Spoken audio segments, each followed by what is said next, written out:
যেটাই ঘটছে সেটা বাঞ্ছনীয় নয়। আমরা শান্তি চাই, আমরা শান্তির প্রতীক।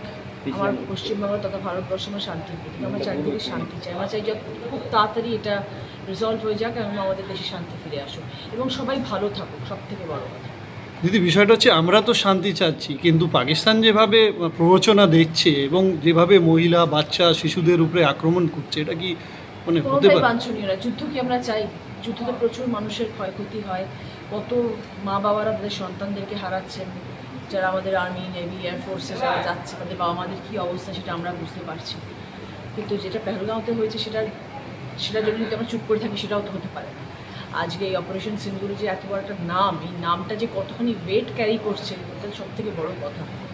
তো ন্যাচারালি এটার তো একটা অ্যাকশন নেওয়া দরকার ছিল এবং সেটা আমাদের ভারতবর্ষ নিয়েছে। তার জন্যে আমরা গর্বিত এবং তার থেকে বড় কথা আমরা যেটা চাই সেটা হচ্ছে তাড়াতাড়ি রিজলভ।